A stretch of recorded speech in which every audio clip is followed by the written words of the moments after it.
bonjour à tous et bienvenue dans un nouvel épisode des Backstage de Julie.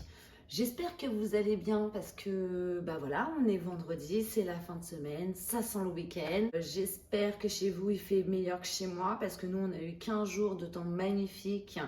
Résultat des courses, aujourd'hui il pleut, c'est glauque, c'est maussade. Bon, bref. Aujourd'hui on se retrouve pour une nouvelle vidéo, mais cette fois-ci je ne suis pas accompagnée d'un auteur, mais je suis accompagnée de mes lectures.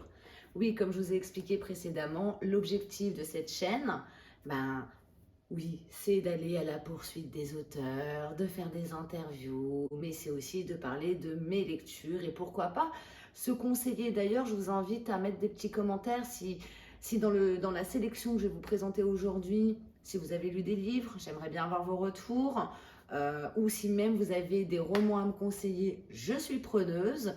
Donc n'hésitez pas, ça se passe en bas de la vidéo. Voilà, et puis n'oubliez pas aussi d'activer la petite cloche pour rater aucune vidéo des Backstage de Julie. Et puis de mettre un pouce si vous aimez la vidéo. Et puis c'est aussi une manière de m'encourager. Donc c'est parti, parlons littérature. Profitons que la maison soit au calme.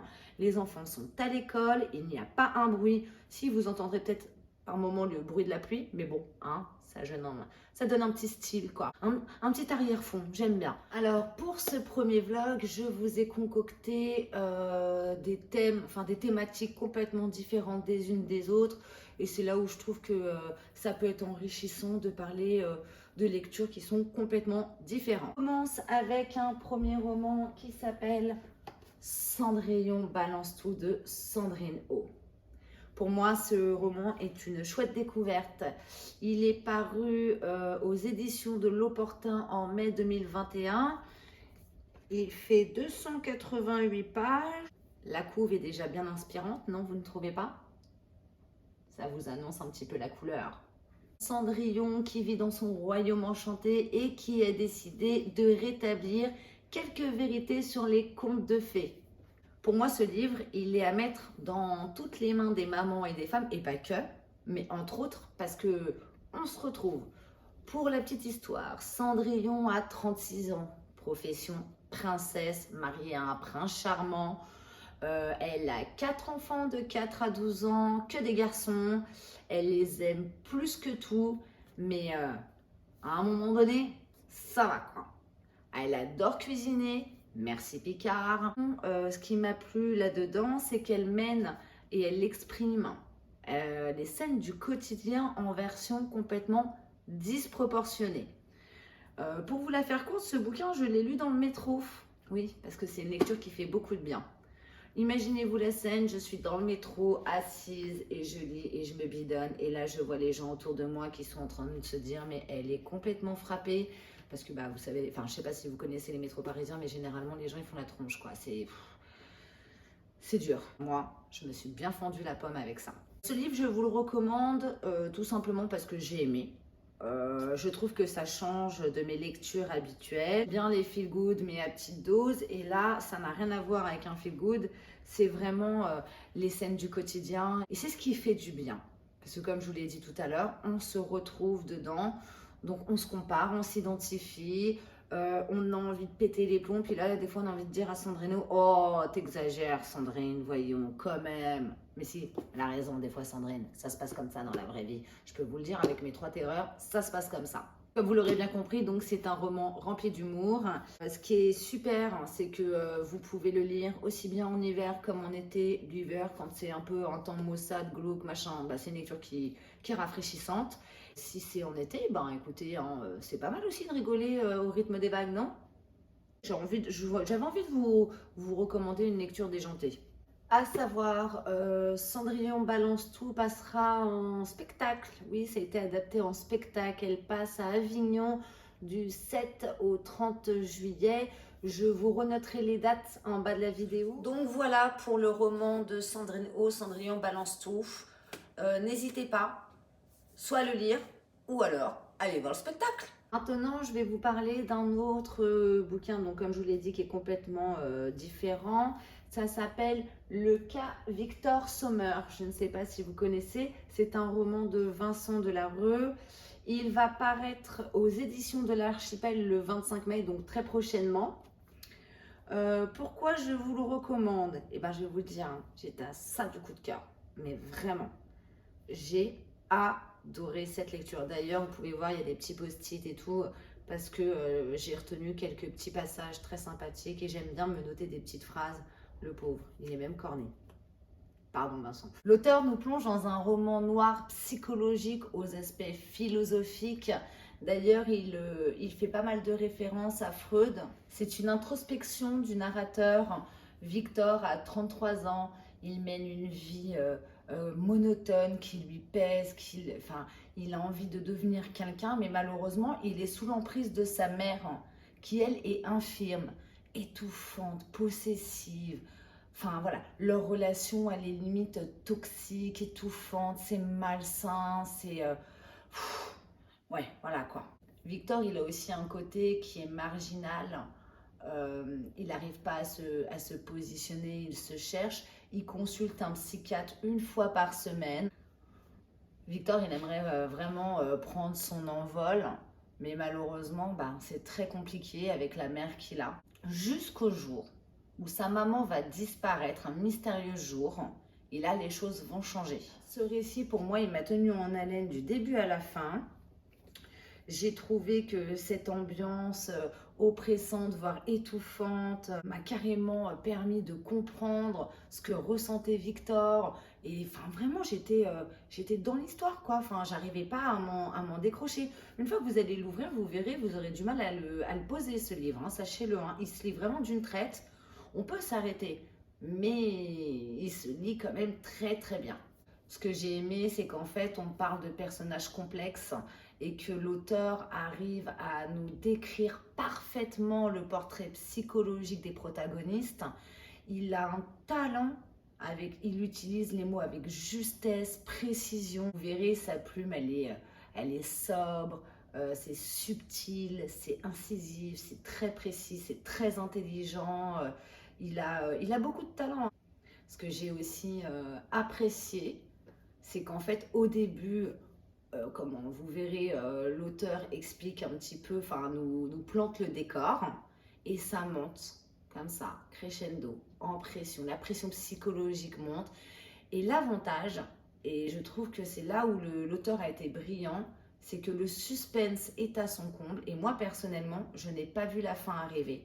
La fin, pour moi, elle est explosive. Clairement, elle était à la hauteur de mes attentes.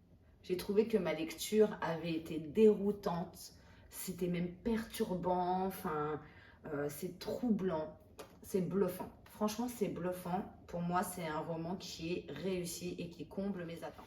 Maintenant, je vais m'adresser à tous les lecteurs qui aiment un petit peu les histoires d'amour, les histoires qui se terminent bien, enfin les comédies, les romances. Voilà, alors aujourd'hui, je vous propose Laisse danser les étoiles, le premier roman d'Élodie Claudel. Donc la couve est très girly, pardon. Elle est sympa. Je trouve que c'est assez coloré. Elle l'a publié aux éditions Kiwi. D'ailleurs, c'est le premier roman des éditions Kiwi que j'ai lu. Donc en gros, c'est l'histoire de Maya qui est professeure, qui va vouloir retrouver son ami d'enfance Julien, mais en allant à sa recherche, il va lui arriver plein de petites péripéties. Julien, malheureusement, quand elle va le retrouver, ben, est-ce qu'il est encore célibataire? Est-ce qu'il fait sa vie? Est-ce qu'il travaille? Et ben, je vous laisse le découvrir là-dedans. L'auteur a une plume relativement fluide. C'est très agréable à lire. L'auteur aborde l'amitié, l'amour, la conception d'un enfant, des sujets comme, enfin des thématiques comme le choix à la vie d'adulte, enfin des choix à la vie d'adulte. Donc oui, il n'y a aucun effet de surprise dans ce bouquin. Ne vous attendez pas à du suspense ou des rebondissements, parce qu'au bout du compte, on sait tous comment ça va se terminer. Hein.